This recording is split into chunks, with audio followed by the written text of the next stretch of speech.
Brooke's at Mulholland Hospital. She came in this morning on medevac. And Ridge, where is he? He flew in with her. Well, I'm glad somebody finally told me. Where are you going? I'm going to the hospital. Eric, Brooke just had a baby. She's sleeping.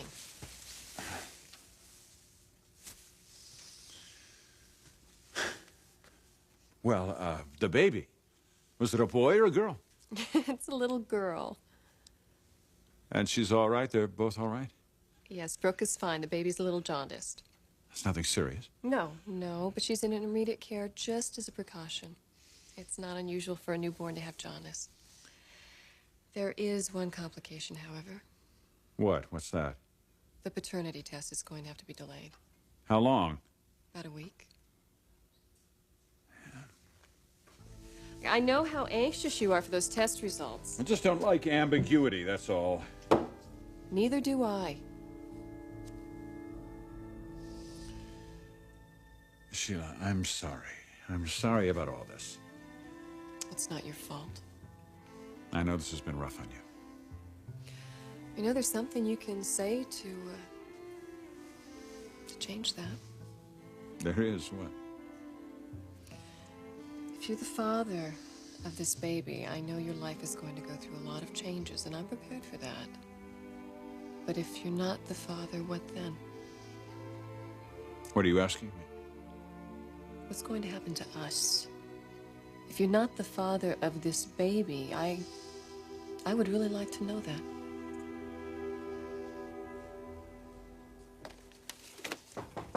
Yeah, come in. Sally, where's Darla? Shh. Close the door. She is working, you know where. I don't like it. What? What don't you like? All this cloak and dagger business. What are you talking about? You were all for it when we made that decision. No, so I'm having second thoughts. I mean, what if she gets caught? Darla's no whiz kid, you know. Darla does not have to be a rocket scientist to come through with what we need. Now, will you relax? Take it easy. Have a little faith. She is going to bring us the forest of designs before they're put out, huh? Yes, but why don't you say it a little louder? I think they missed the name in Timbuktu. Will you keep your voice down? I don't want Macy and Karen Spencer to find out about this. Nobody better find out, or we end up in jail. Will you cut the melodramatic, Saul? Nobody's going to jail. We do what we have to do, and it's a damn sight better than sitting around doing nothing, letting Bill Spencer run this company for the rest of our lives, Now, what's the matter with you? I thought you were with me on this. I am with you, Sally, on everything. But, you know, I'm a worrywart. I mean, we're not as fast as we used to be, and it's hard to stay one step ahead of the law when... Saul, will you stop it? That's enough. I don't want that kind of defeatist talk in this office anymore. Do you understand? We're every bit as fast and sharp and talented in this business as we ever were. We know the ropes, we know the score. I'm not one step behind anybody in this game, Saul, and neither are you. But the fact is that this company is desperate for a product to sell. And we don't have a designer of our own at the moment to supply us with that product. So, all right. Who better to fill that little temporary gap than those arrogant, almighty, know-it-all foresters? Those very same foresters, I might add, who never miss an opportunity to attack me and my daughter Macy every chance that they get.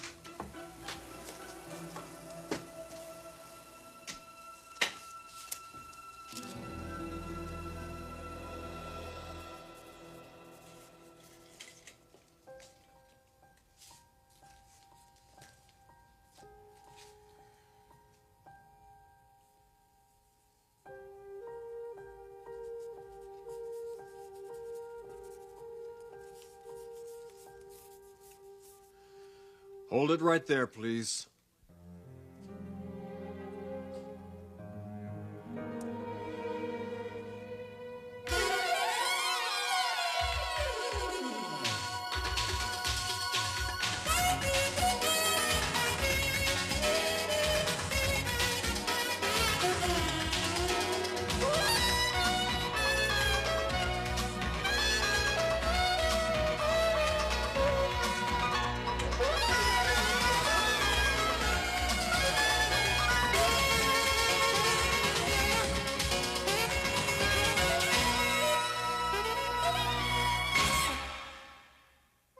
the bold and the beautiful. This portion sponsored by Pantene Pro-V Shampoo and Pro-V Treatment Conditioner. For hair so healthy it shines. Yes, sir. Turn around.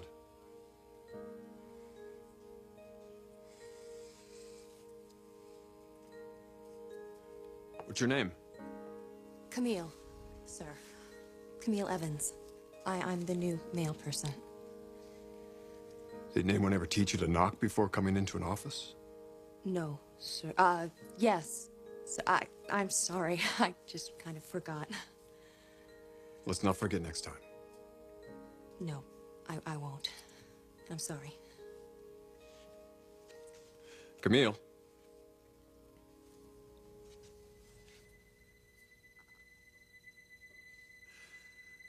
I'm not really a monster, so you can relax. You're not about to lose your job. How about an arm or a leg? No, not one of those either. Carry on, Camille.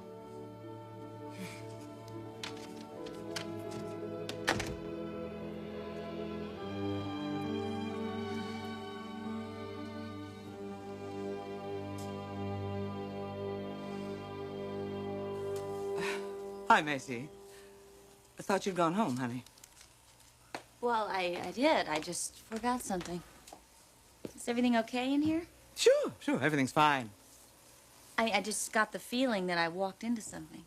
Oh, that, well, you know, that was just me and Saul having one of our more spirited discussions. Isn't that right, Saul? Did you have a nice holiday, Macy?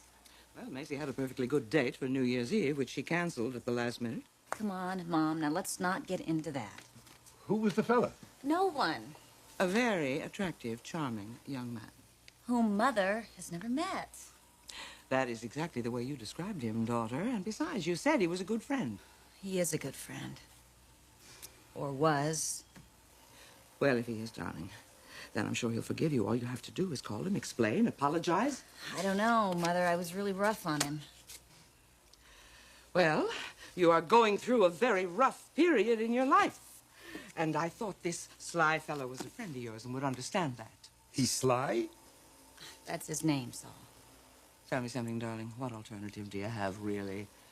Isn't it just to sit around for another month and another month, waiting and hoping that maybe Thorne will come back to you? Macy, you know he is living with Karen Spencer. Mother, I wish you wouldn't keep reminding me of that. Well, I'm sorry, my darling, but I just don't think he's worth it. I don't think he's worth all the pain and all the agony. No man is, least of all a Forrester. Well, you really are down on them again. Every time there's something unpleasant or difficult in our lives, you look around you, and sure enough, there is a Forrester mixed up in it somewhere. If it's not Stephanie, it's Eric, or now it's Thorne. It's always one of them. It's talk like this that always gets you into trouble. There we go. Talk to you two later.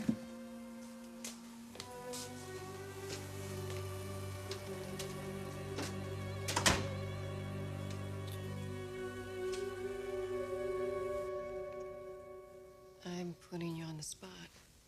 It's not the worst spot I've ever been on. It's not? My feelings for you haven't changed, Sheila. Well, things do seem to have cooled off, Eric. I have been preoccupied by a pretty remarkable event, the birth of a child that I may have fathered. But that doesn't mean I'm questioning my feelings about you. Well, then, what you're saying... What I'm saying is that if it turns out I'm not the father of this baby, yes, I will grant Brooke the divorce that she wants, and I won't hesitate a moment to do it. And then you and I can go on from there. Oh, Eric. Oh, God, that's just what I needed to hear. I so needed to hear that.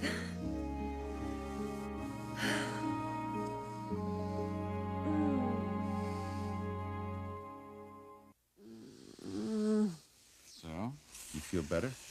Oh, I haven't felt this good in a month. Good. You have no excuse for being miserable. You know how I feel. You know where I'm coming from. You know everything about me. But I still have a lot to learn about you, don't I? Dad, you wanted to see me? Sorry about that. No, it's okay. Ridge, come in. Hello, Sheila. Hi, Ridge. And congratulations Congratulations on what? on delivering the baby. That really must have been something. Ooh, yes. I'll talk to you later. Okay. Bye. See ya. Well, I would say some congratulations are in order. Somebody had to do it. What was it like? Really? Dad, I couldn't put it into words even if I tried. It's unlike anything I've ever done. It's unlike anything I ever will do.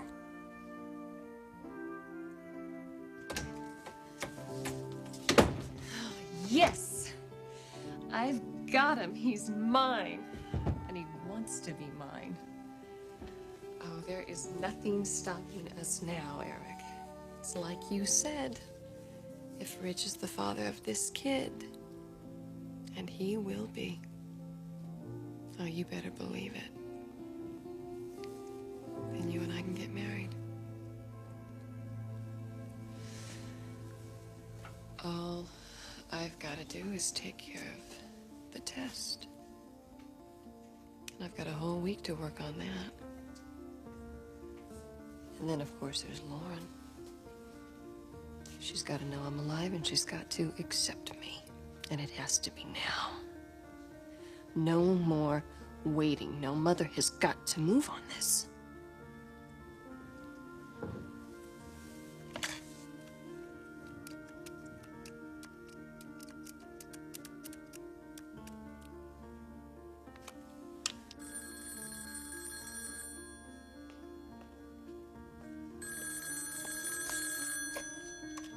Hello? Hi, Mom, it's me. I need some good news. Please tell me you have some.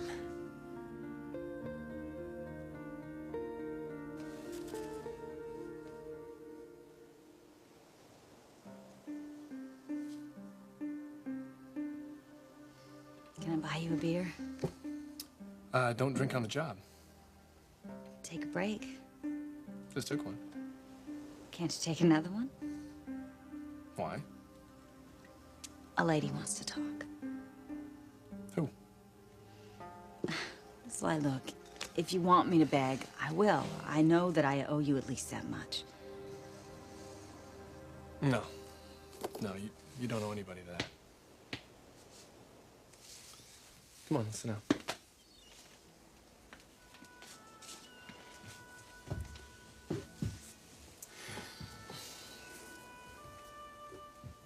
I'm really ashamed Of what? of the way I treated you on New Year's Eve. Yeah, why did you do that? I thought I was going out with Thorne. And unfortunately, it, turned out to be me. Look, I'm really sorry, Sly. But I'm having a very hard time getting over him, okay? And I'm trying to help you with that. But you won't let me. Well, maybe I'm ready to let you now. I doubt it. Don't.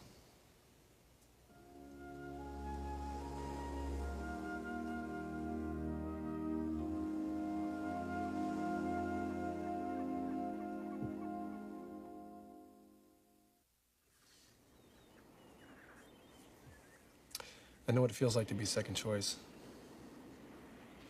Then you understand why I acted the way I did on New Year's Eve? Yeah, I guess so. I don't know, I guess love makes you do crazy things. It's not the love that makes you do crazy things, it's the rejection.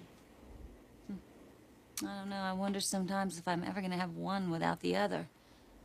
No, you don't mean that. I mean, I've been in love for the past 3 years, and I've been feeling rejected for just about as long.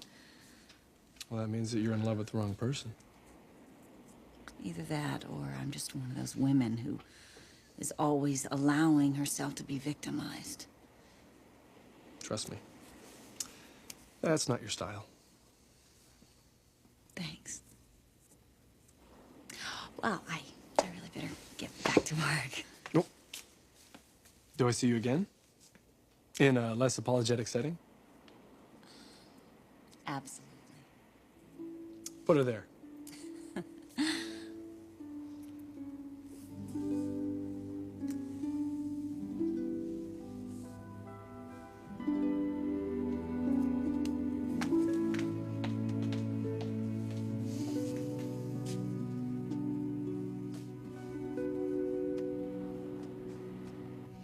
Where are you calling from, Sheila? Don't worry, Mother. I'm not calling from Genoa City. That's not why I asked. Of course it is. You feeling a little guilty because you haven't come through for me? Or have you? Honey, Lauren's not ready to learn about you. You've been saying that for months, Mom. When will she be ready? I don't know.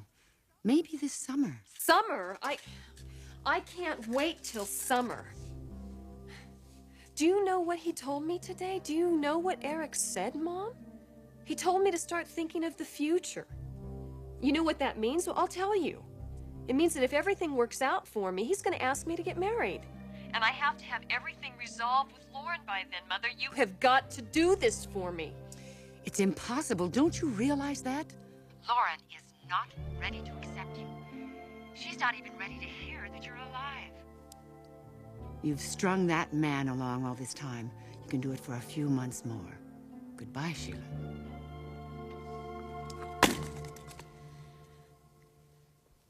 No, Mother, I cannot wait another few months. You had your chance. Now it's my turn to deal with Lauren. I've got 1 week. I'm going to Genoa City.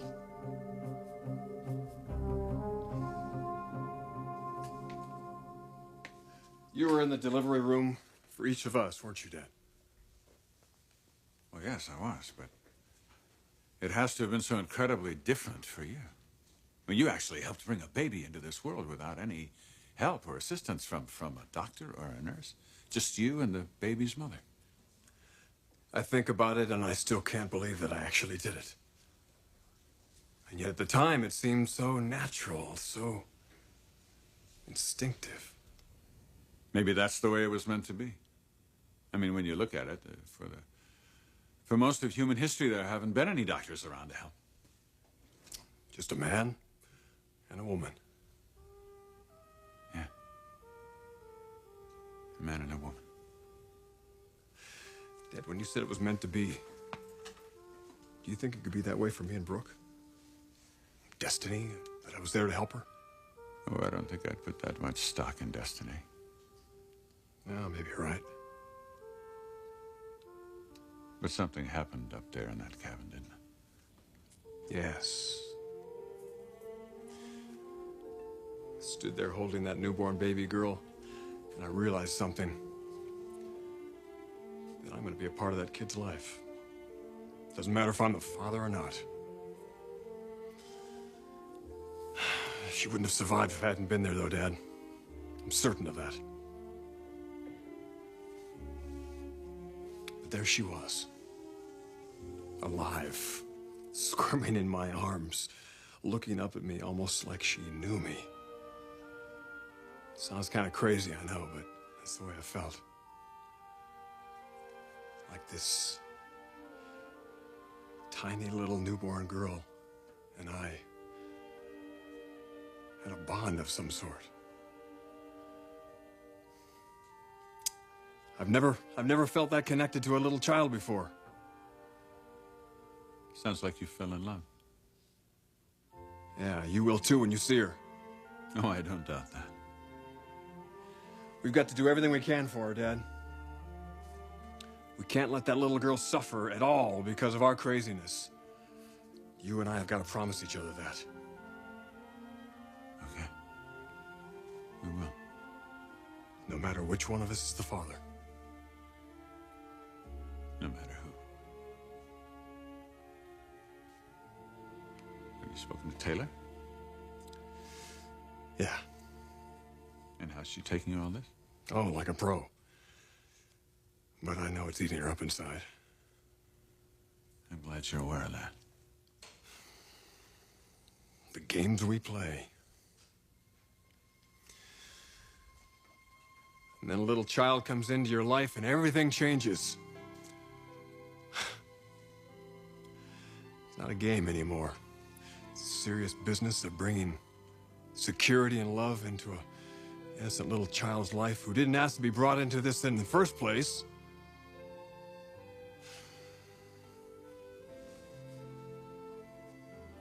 I'm not gonna let anybody hurt her, Dad. Not me, you, Brooke, Taylor. No one is gonna harm this kid. She's gonna have a good life. A real good life.